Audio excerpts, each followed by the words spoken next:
All right, we're live. Thank you for joining us for the Presidential Global Game Changers panel online, The Changing Nature of Work and of Leadership, presented by the Rensselaer Capital Region Executive Council. Please make sure your volume is turned all the way up. You will be muted throughout the presentation out of respect to our presenters. I am now pleased to introduce our host for today's discussion. Dr. John Bennett of the class of 1974 is Chief Executive Officer for Capital District Physicians Health Plan, a member of the Rensselaer Board of Trustees, and co-chair of the Rensselaer Capital Region Executive Council. Dr. Bennett has also served as event chair for the Rensselaer Scholarship Gala virtual auction. Welcome, Dr. Bennett.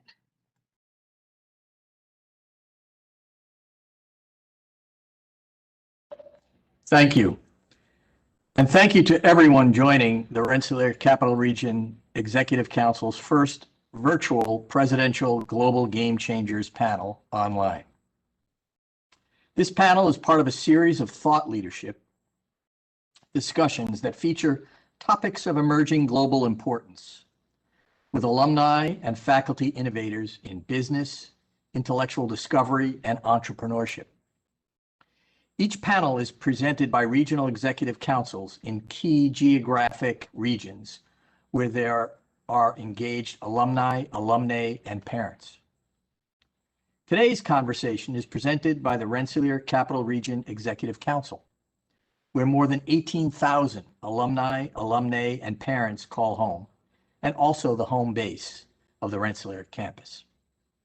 Our newly established council joins 4 others that have been established in key regions across the country where we have an active concentration of engaged alumni, alumnae, and parents, located in Silicon Valley, Greater New York, Texas, and New England.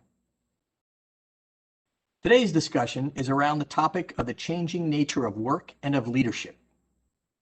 I am pleased to welcome my fellow members of the Rensselaer Board of Trustees who join us today as attendees. Roy Davis of the class of 1978, who also serves as co-chair of the Rensselaer Greater New York Executive Council and is also joined by his wife, Louise. Jeff Kodosky of the class of 1970, who also serves as co-chair of the Rensselaer Texas Triangle Executive Council. Kate Murtaugh of the class of 1987, who serves as chair of the Rensselaer New England Executive Council. And last but not least, Dan Pickett of the class of 1990, who joins me as co-chair of the Rensselaer Capital Region Executive Council, and who also serves as co-chair of Transformative Campaign for Global Change.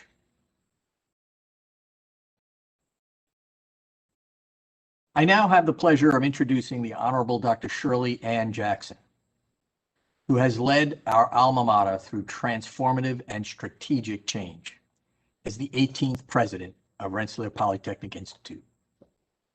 As a result of Dr. Jackson's strategic leadership since her arrival in 1999, there have been numerous accomplishments that have changed the Institute, including completing a $1.4 billion successful capital campaign and currently leading the second, where we have already surpassed the halfway mark. Receiving numerous national and international awards, including the National Medal of Science, the United States' highest honor for achievement in science and engineering. Most recently, the American Association of Physics Teachers announced Dr. Jackson as the 2021 recipient of the prestigious Hans Christian Ørsted Medal, which recognizes her exceptional contributions to physics education, and the use of science in public policy. Representing Rensselaer across the globe through participation in international events such as the World Economic Forum and truly elevating the global presence of the Institute. And most recently, leading the Institute through a global pandemic and unprecedented times with the safety of our students, faculty, and staff on campus as the absolute priority, resulting in one of the lowest infection rates in the nation. Dr. Jackson, it is my pleasure to welcome you today.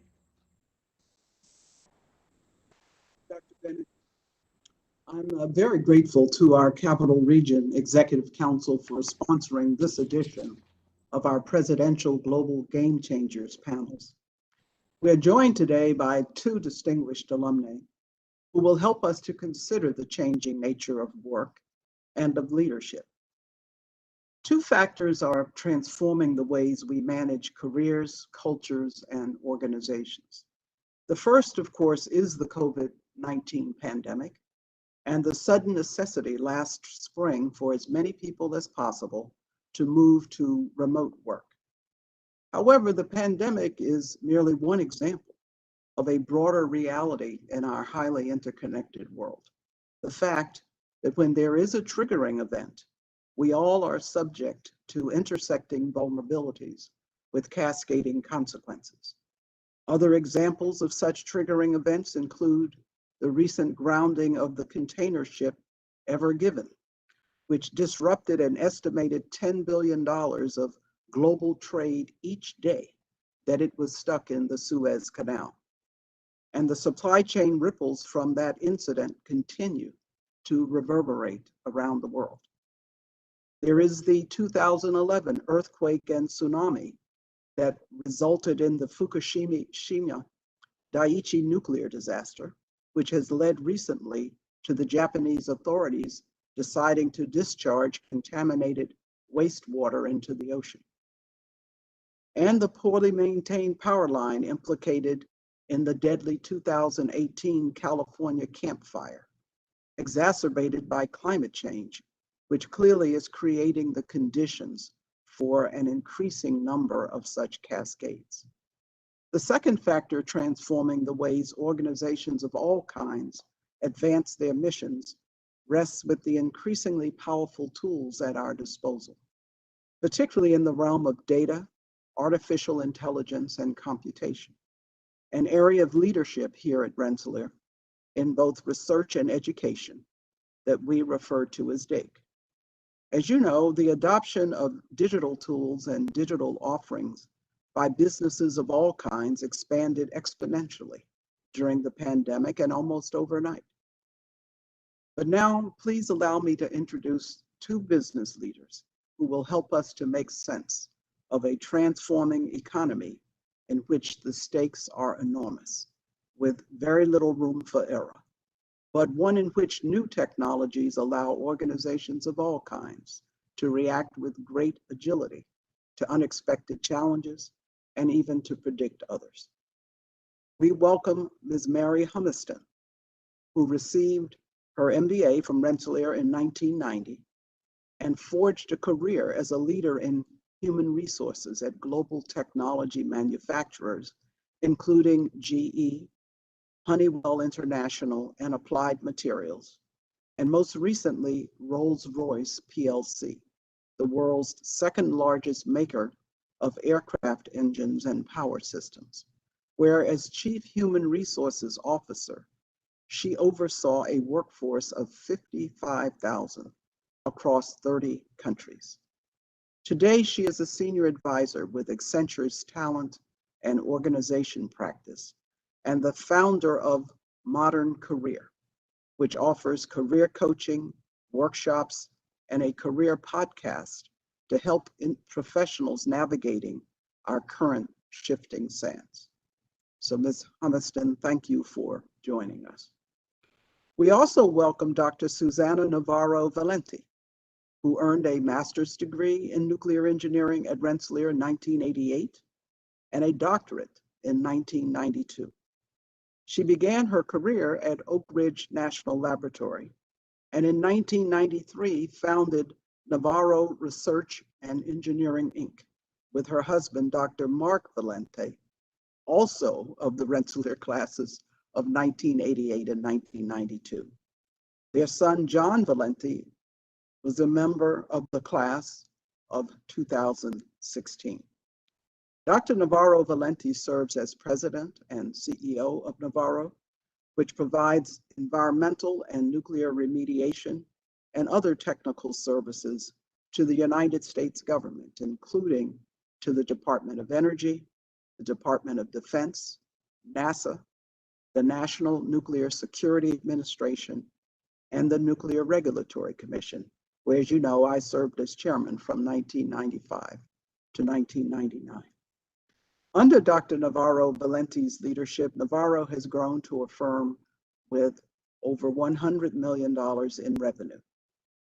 Dr. Navarro Valenti, we are so delighted to have you with us. And I will pose the first question to you. Please tell us about your fascinating business, but also how the world has changed in terms of nuclear and environmental safety since the era whose unintended consequences you are remediating. You're on mute. Navarro Research and Engineering is a company that provides services to the Department of Energy, NASA, and the Department of Defense in environmental remediation and technical services.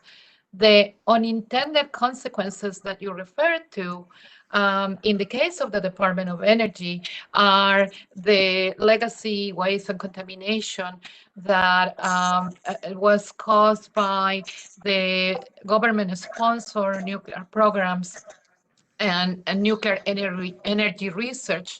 In the case of NASA, the unintended consequences came from the the development of rocket fuel for the NASA projects, and this rocket fuel was released into the groundwater at the White Sands Test Facility. And we are supporting both clients, both agencies, to remediate this environmental legacy. And you ask how this has changed, how the attitude has changed. And now safety is a top priority for all of the agencies.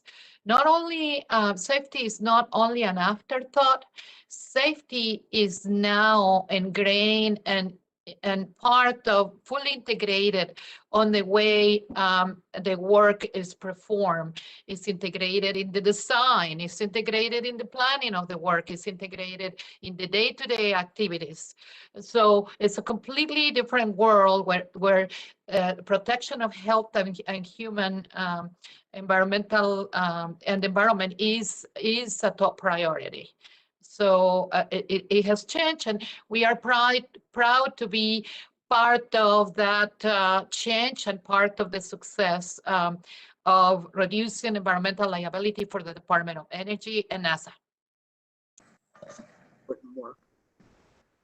Ms. Humiston, there are organizations all over the world that adapted pretty gracefully to the turmoil of the pandemic.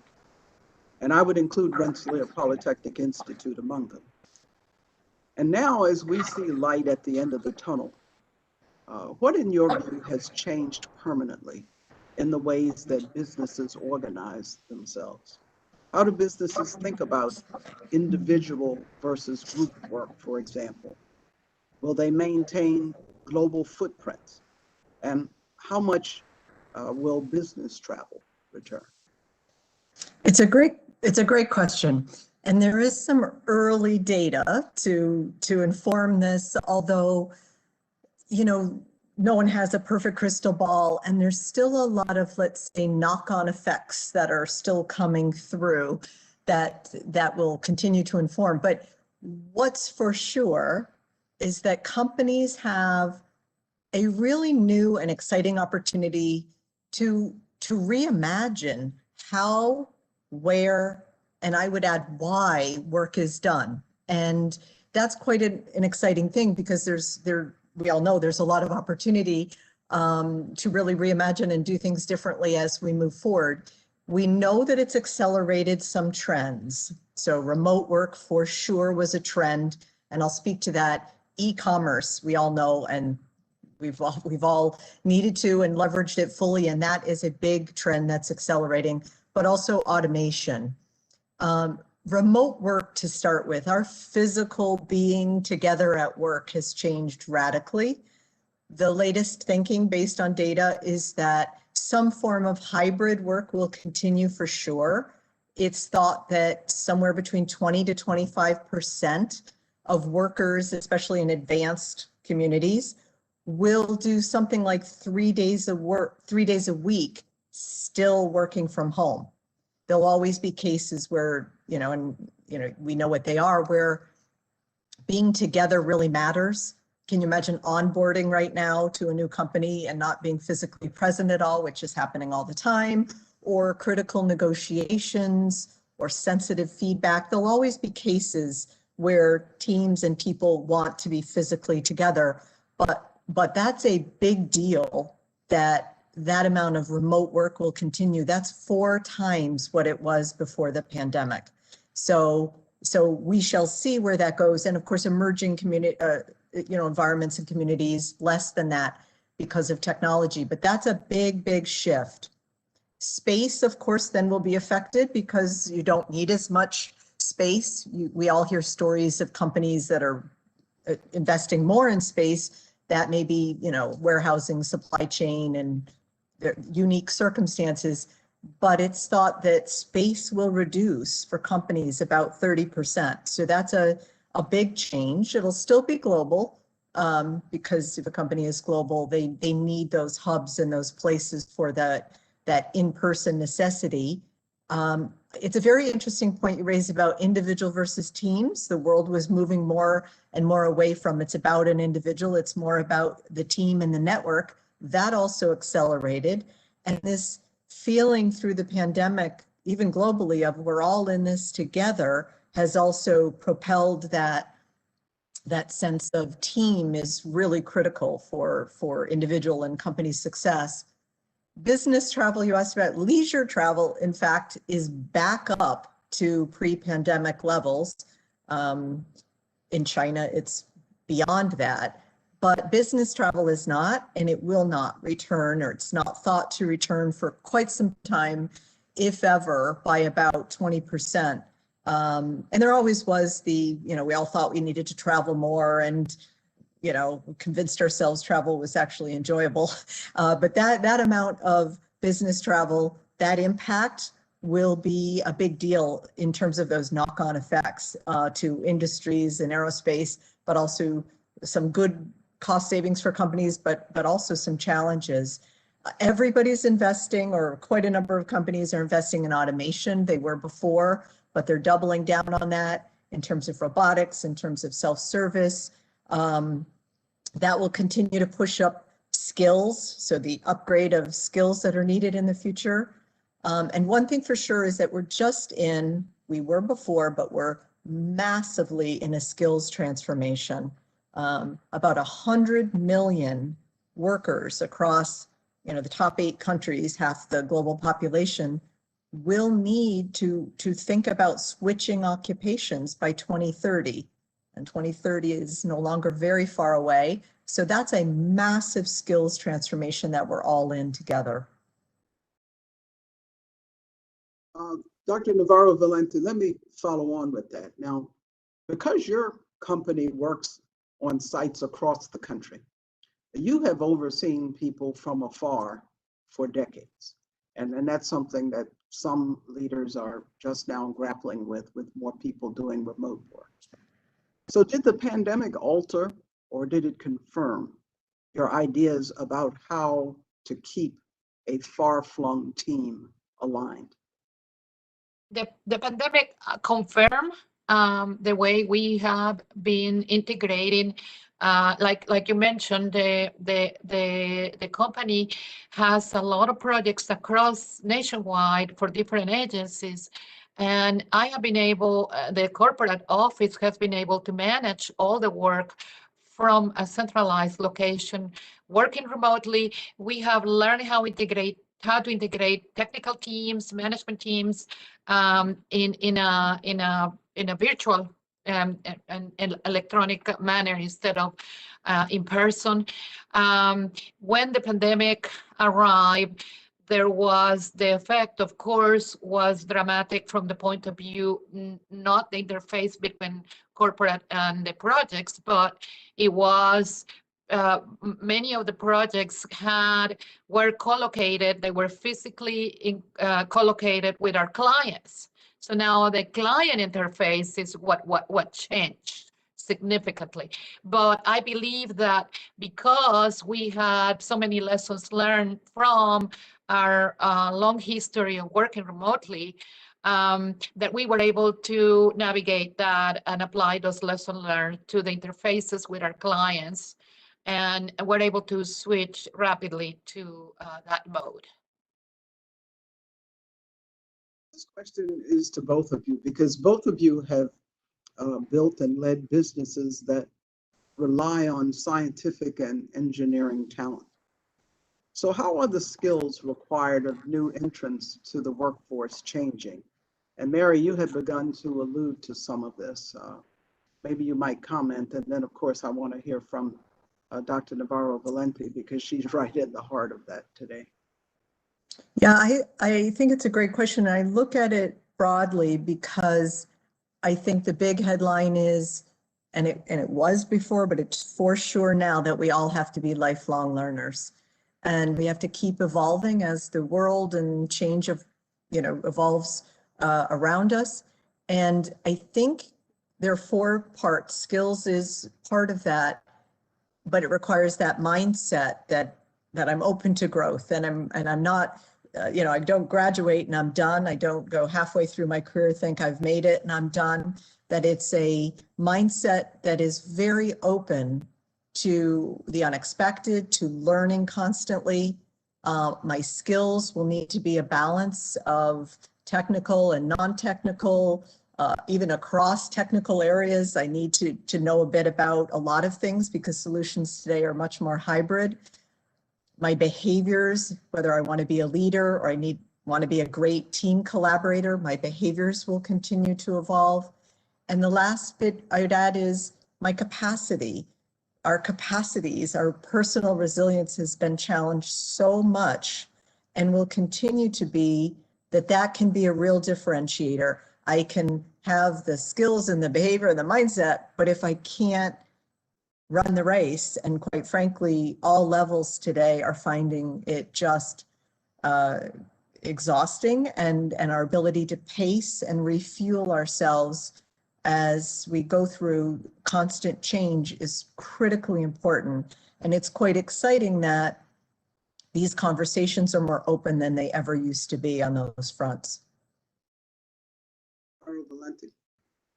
Yes, and I will just emphasize, I like to emphasize that I agree with what you said, and but in addition, that it becomes now more important than ever for young people to pursue technical careers, to develop themselves further, advanced degrees, because the world is changing and technology changes, and we have to develop our skills to be able to, for young people to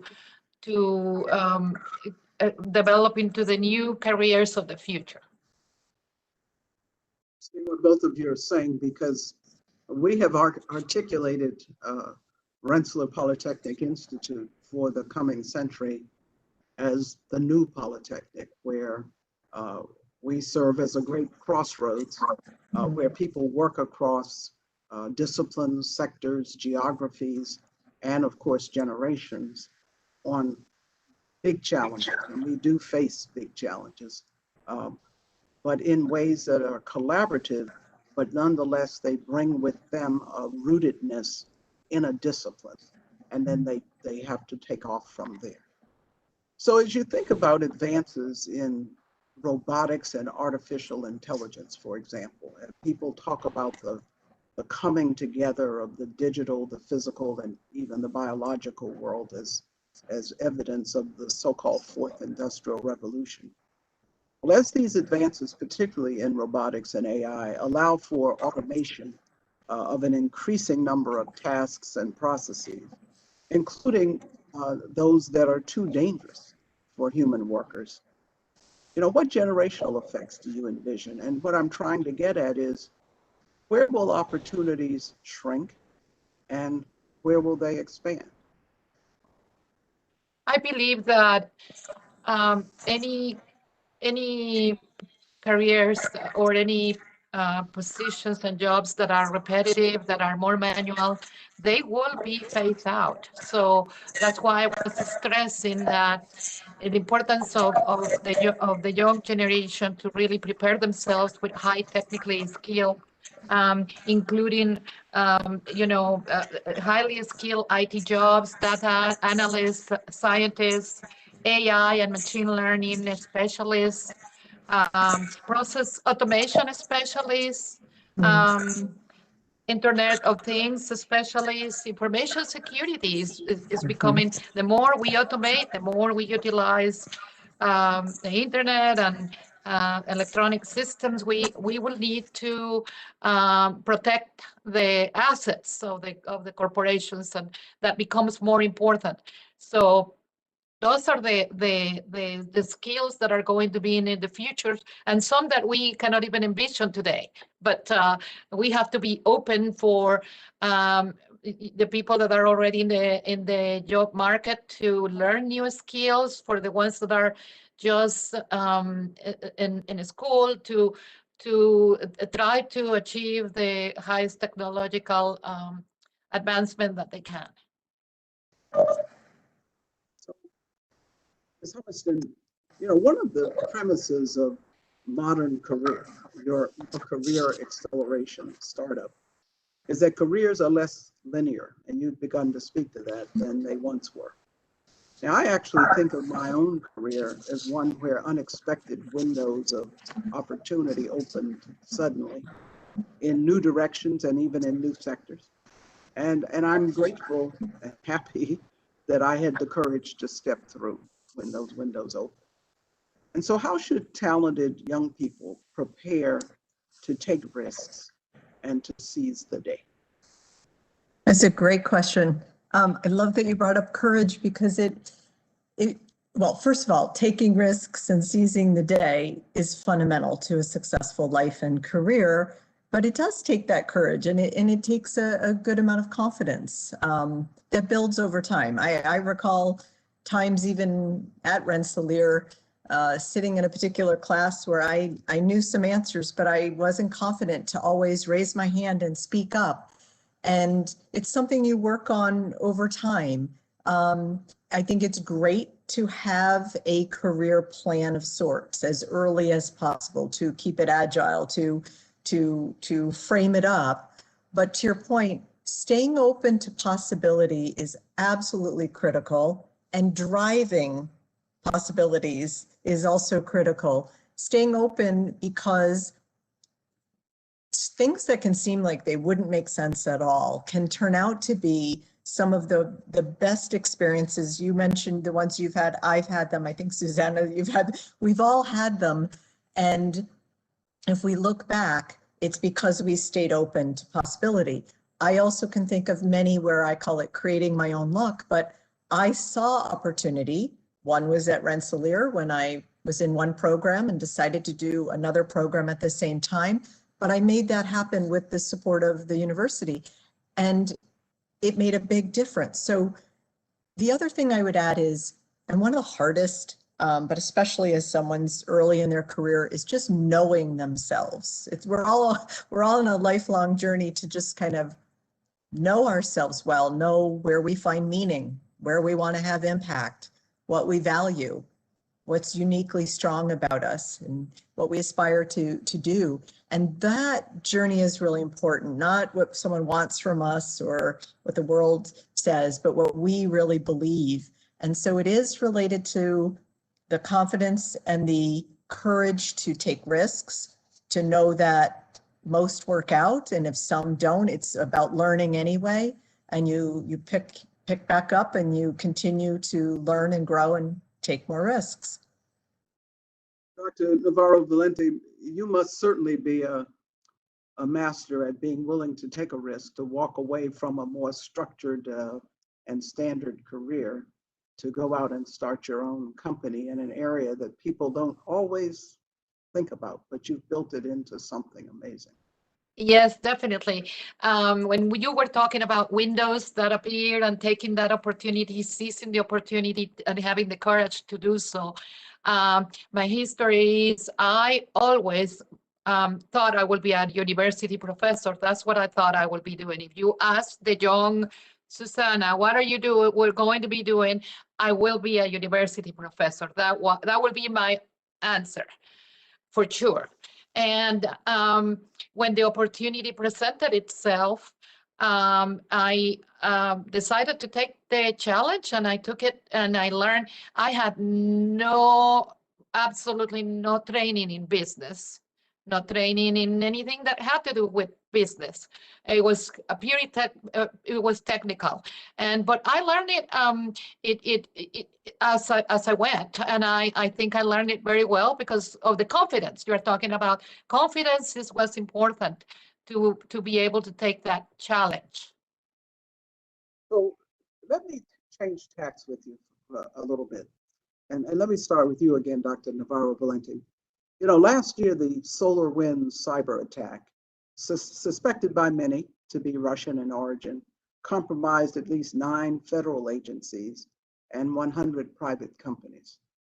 Another operation this year, suspected this time of being Chinese in origin, used Microsoft email software to infiltrate hundreds of thousands of organizations. So how does your company, given the kind of business you're in, without revealing any secrets, of course, address cybersecurity? My company, in addition to having to taking care of the cybersecurity to protect our own company assets, we also provide services to the government in a cybersecurity area. And there is an increased awareness, an increased priority due to the things that you are mentioning. And the importance of cybersecurity is something that is really in all agencies' mind, in all clients' mind, in our mind. And we provide services anywhere from threat detection and prevention, and endpoint security, platform security, threat prevention, security web control. Another area that's very important is training. You know, your systems cannot work without proper training because that's the weak link. It could be the weak link if you don't have proper training for the users. Having a strong vulnerability assessment and remediation, and so we are providing the services, and there is an increased awareness and an increased priority for these. That's interesting. That's important. And Dr. Ms. Humiston, I know that, you know, in terms of career counseling now, things related to cybersecurity must loom large. And so how should cybersecurity concerns influence employee behavior, human resources, and the way that businesses organize their work? It's a really big deal. Still, 1 in 3 attacks that come into a company are successful. And there has been an unprecedented number of attempts during the times that we're in. I think there are 18 million daily phishing and malware emails that are detected by Google. It's just somewhat unsustainable to keep after it and manage the cost of it unless the entire workforce sees it as a priority. So fundamentally, it's about trust. We talk about it also at Accenture as trust is the new currency, because especially it really matters for all companies, but especially if you are being trusted with customer information and data, you have a miss and it significantly impacts you currently and in your whole future. You wouldn't trust a company that couldn't protect you. So it's also, as Dr. Navarro said, it's not just the IT function or the chief information security organization. It's everyone's responsibility. So that's culture. And it's the proactive workforce awareness. It's the deep training through your entire supply chain. I mean, we've seen cases recently where, you know, in the medical world as well, where it was a supplier way down the line, and it doesn't matter who that is, it's you then. It's having clear standards I've personally seen some amazing training development lately that happens quite frequently. So it's top of mind all the time. It's gamified and it's quite fun and it's interesting. And I thought I was actually fairly good at this myself. And in one module, because they're small bite-sized pieces that are highly experiential, I kept getting this one wrong, and then it tees back up and it has you take it again. And I could really see the active learning. And wouldn't you know, about a week after this development I had, that exact thing came up as an attempt from the outside into my work computer.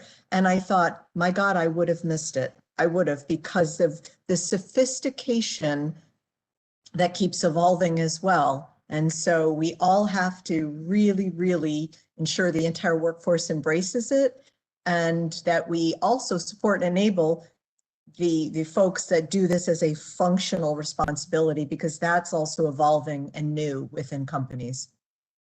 It strikes me from what you're saying, it raises an enhanced importance and responsibility for human resources, because Absolutely. when one talks about inculcating certain behaviors and values across the workforce, it's not just something that sits in IT. It really Exactly. has to do with the full workforce, but it also puts a big emphasis on leadership. So let me talk a little bit more about the things that come out from your backgrounds. So Dr. Navarro Valenti, you know, at Rensselaer, our nuclear engineering program remains top ranked. And I know that our students would love to hear your thoughts on the following. So as we consider the role of nuclear power in helping the United States to reach the goal of the Paris Climate Agreement, what new technologies or approaches seem most promising to you to address public concerns about reactor safety and nuclear waste, if we're going to move forward in that arena to address climate issues? As you know, nuclear power is one of the lowest greenhouses emitting energy sources. And I believe that it needs to be an integral part of any strategy to really meet the Paris Agreement goals and objectives.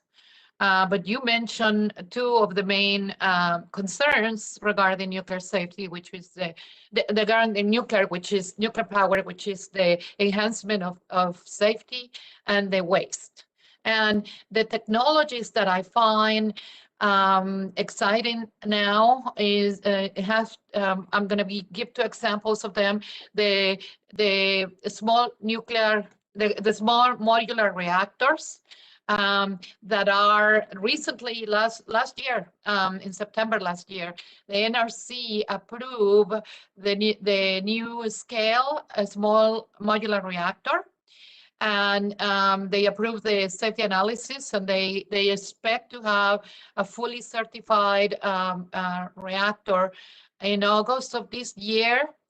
And I think that as small modular reactors is an exciting time, that they are being implemented, and they are going to be built in partnership of the Department of Energy, new scale, and then some states in the west of the U.S. And so construction and operations will be starting in some years, but they have gotten approval from the NRC for the safety analysis reports. That I think that is a big milestone. The reactor addresses some of the safety concerns because it has natural recirculation, which is an enhanced safety feature, and it will go a long way to increase the public's acceptance.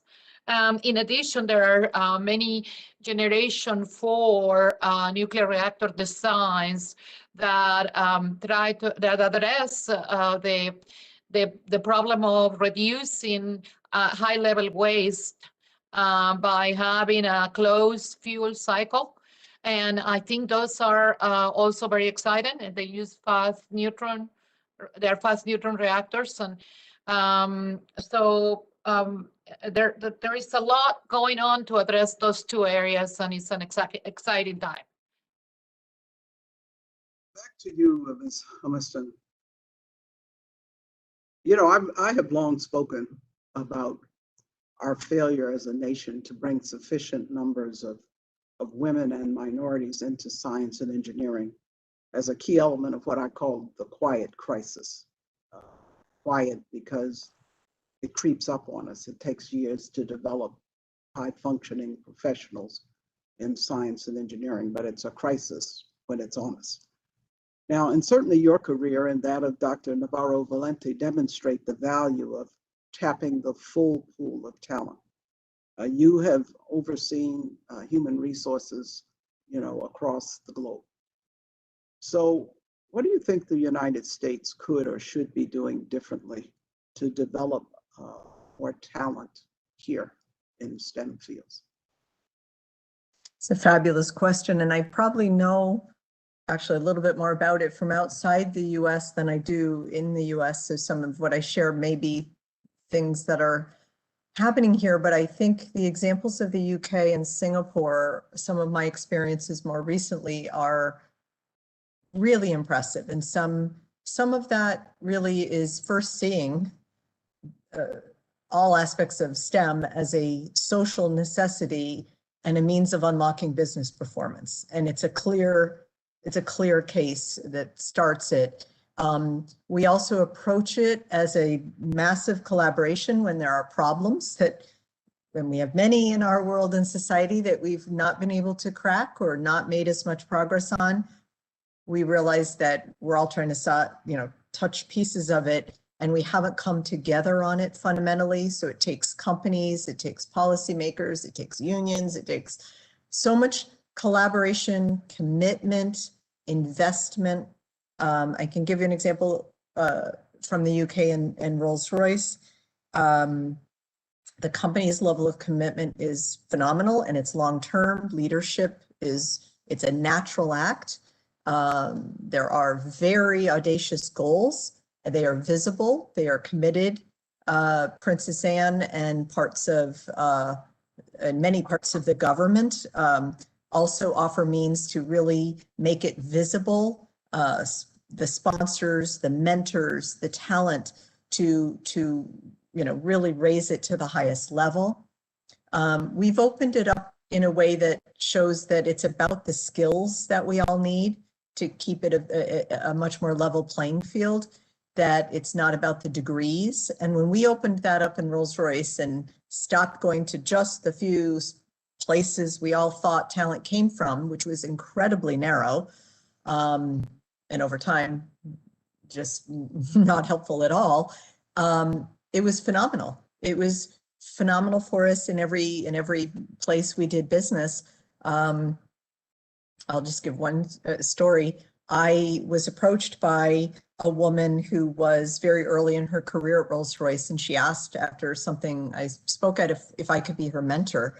And I said, she was 21, and I said, I'd agree if we could have a reverse mentoring relationship, because I knew I could learn, and I have unfairly more from her than she did from me. But she came through our apprenticeship program, and I'm a massive fan of apprenticeships. And she didn't go to all the right schools and this and that. She was brilliant. And she was from Kenya, who had come to the United Kingdom, grown up there, but she then pursued her PhD, asked to be sponsored. At 22, has her PhD. At 23, she's leading STEM activity in the UK. She's Princess Anne's right-hand woman. And now she formed a company called Educator Global, and she's sponsoring STEM activity that goes to bring more back to Africa. She's phenomenal. Why don't we see more of that? Why can't we foster that? So I think apprenticeships, and my understanding in the US is they're mostly in construction, so that's not broadly helpful. We need to really, really open up our aperture there. The reskilling commitment of companies, remote work that we talked about, access to the internet. But sponsorship, mentorship, and visibility is critical, especially with data. When we even looked through and analyzed all the talent that had come through our apprenticeship pipelines over the years and how the mentoring and sponsoring and the visibility was factoring in, it really opened a lot of eyes.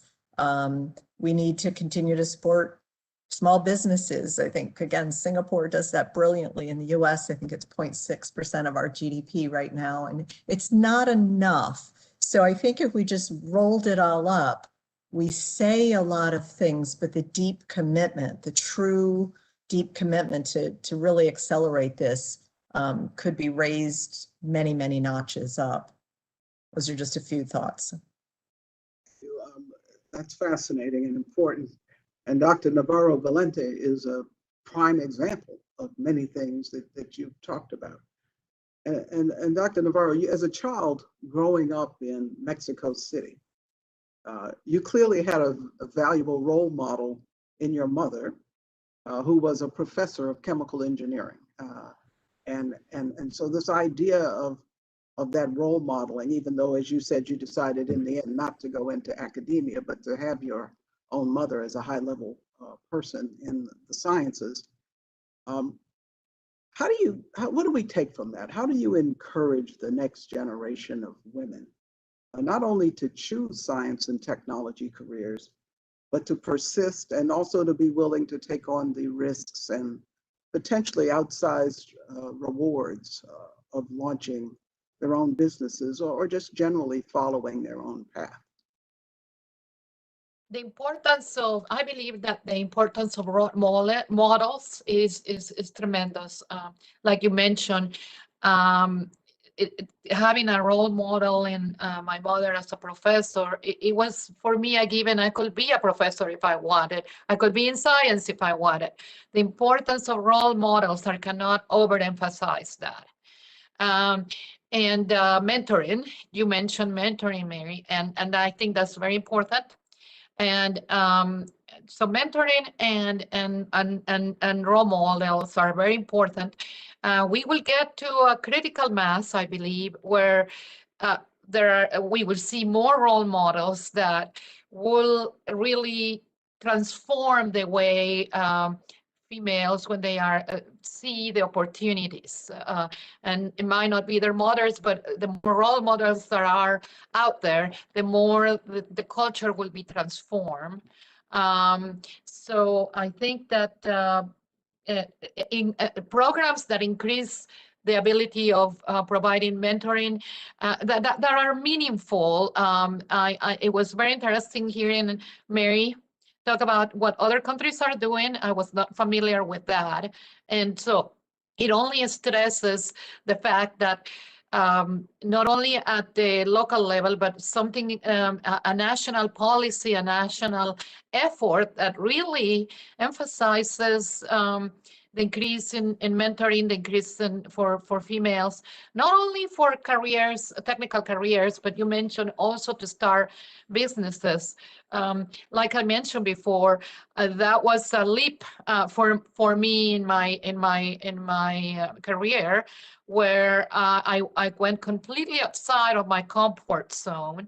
And how did I take that? Is because I had gotten during my career, I have gotten that confidence to try to do things that are different, that flexibility to adapt to change. So I think those are the keys to achieving what you are describing. So for these last questions, I'm going to go with our first names. So I'm going to, you call me Shirley, and I'm going to call you Mary and Susanna. So Mary, while at the Lally School, you received the Epsilon Delta Sigma Award for outstanding academic achievements. So how did your Rensselaer experience and education influence your life? And Thank you for asking that. And as you're saying that, I realized too, I think it said academic achievement, but really it was service to the school as well. I mean, I think my grades were okay, but I was very passionate about partnering with administration and leadership with some change going on at the time, which also served me well later. That was part of the journey of leadership. Part of it was being enabled and sponsored to take some risks. So I actually started in the humanities side. I was in the master's in industrial psychology. I went all the way without, didn't finish my thesis. I was wanting to pursue an MBA. Took me all the way to graduate school to really say, I really want to look at business. And I was really, supported in that. Now, I didn't have all the background. I didn't take a business course ever up to that point, but I walked over one day and spoke to the right people. And what I learned from that as well, we talked earlier, Shirley, about taking risks. I learned to go for it in life, that you don't have to have everything perfect or buttoned up or spot on. You can go for something. And I'm very, very glad that I did. I think the global diversity in the environment was phenomenal for me, coming from a much smaller town. And, I actually grew up in an Air Force community. So there was a lot of diversity that came and went from all over the world, but I could participate and hold my own in that environment. And that was powerful for me. It also, it started my cultural appreciation early, and I led a very global career. I also wouldn't have been natural for me, to be fair, but my passion for managing in a tech environment, I 99% stayed in technology my whole career. So my love for the management of technology or being in a technical environment came from those days. And the last thing I'd say, I was highly encouraged to go look at an opportunity at GE. There was a manager on a leave, and there was we called it a co-op at that time, because you actually did their full job for a period of time. And I didn't think I had the capacity, and I would have said no. And I wasn't what is HR? I didn't even know what it was. And it made all the difference. I went and did this experience. It led to a leadership development foundation at GE, which served me tremendously, and it led me into the career path of HR. But I think that's a lot of the environment, the balance of the science and the humanities, and the really rich supportive encouragement. Susanna, your Rensselaer doctoral thesis earned the American Nuclear Society's Mark Mills Award as the best student technical paper of the year. And of course, you paid us the ultimate compliment by sending your son, John, to Rensselaer to study nuclear engineering. So please tell us how Rensselaer prepared you for the bold choices that you have made in your career. Well, first and foremost, I'm really, really thankful to RPI for the opportunity. I did my BS in Mexico, and in engineering physics, and I always wanted to pursue my PhD in nuclear engineering, and RPI gave me that opportunity to come to the US to learn the new culture, to really learn get a very strong background, technical background, to develop my career.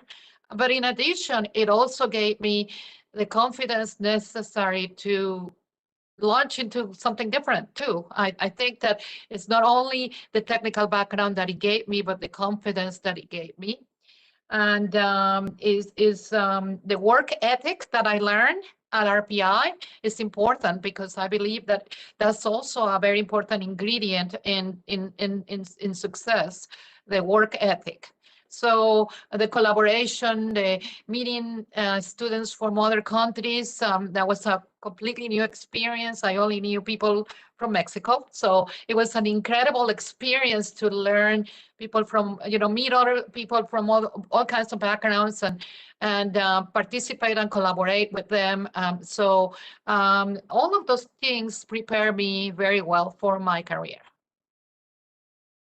If I look at and reflect back on our conversation, And I pull out the things that would be on kind of a word salad, a word density graph. Here are some of the things that have jumped out. Work ethic, learning new cultures, risk-taking, enablement and support, adapting to change, partnership, service, resilience, mindset, and of course, skills. Would each of you say that those things define what it takes to be a leader, to adapt yourselves to change and to managing through great change? Mary? Absolutely. That's a fabulous list. I think what's also changed over time, maybe should have always been the case, but leadership in past, times, it's not about you as a leader anymore. It's really about raising the potential and the potentialities of everybody around you. And I think that list is a big list, and it's an important one. I think there's some table stakes too of trustworthiness, fairness. Absolutely. But 2 points you've raised earlier, and they're in the list as well, but to lead very inclusively is absolutely critical. To really be someone who listens and is open-minded and sensitive to people and situations is just a fundamental. And as you well know, to be able to lead for change and transformation. So there's nothing today that's small and quiet, plod along, but to be able to have either the strategic vision or the inspiration to bring people with you on a journey that's change is hard, period. But if it's transformative change, and most of us are needing to really transform, it's a big, call for a leader. And it's really the way of the future. Susanna? And I will say, in particular now with the experiences that we had during the pandemic, all of those features are important, but I think the importance of the ability to handle and respond to change has become even more important. All of those small businesses that were able to change, transform, adapt to the new conditions, fare very well, and or much better to. So I think it's important. This pandemic has taught us the importance of the ability to for innovation and adapting to change. Well,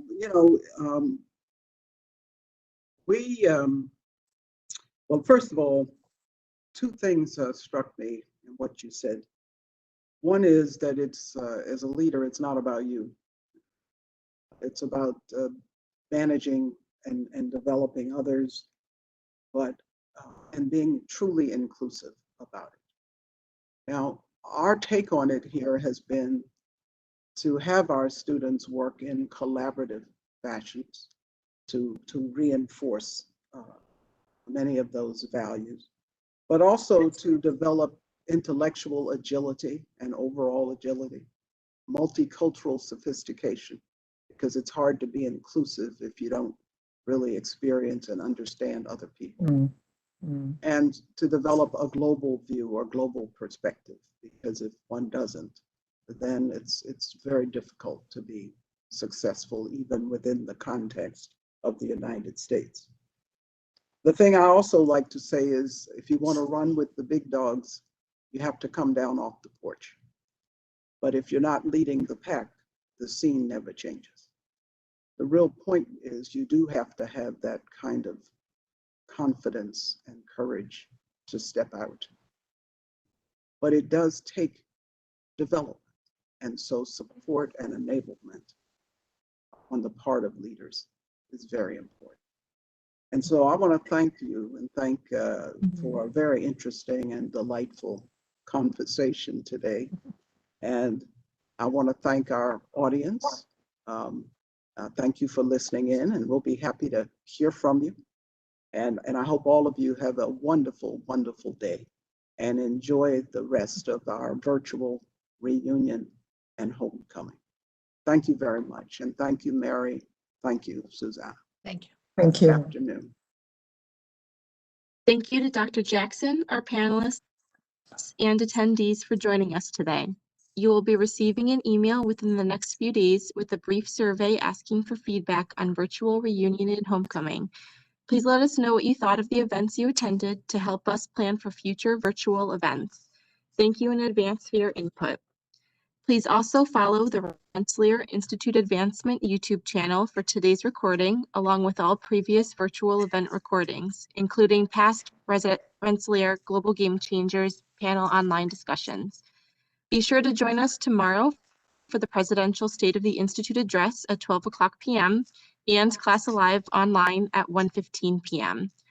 Also, if you haven't already, check out the Passport to Rensselaer, your interactive guide to video messages, links, and Institute updates. Visit reunion.rpi.edu for links to join both events tomorrow and to view the passport. Even though we can't be together in person, you can leave a legacy to the next generation of Rensselaer alumni and alumnae by joining your classmates, teammates, and friends in support of your reunion and homecoming class gift. Visit impact.rpi.edu/G/reunion. Finally, save the date for the next Presidential Global Game Changers panel online on June 8th, presented by the Rensselaer New England Executive Council. Watch your email for details. Thank you, stay safe and healthy, and have a great rest of your day.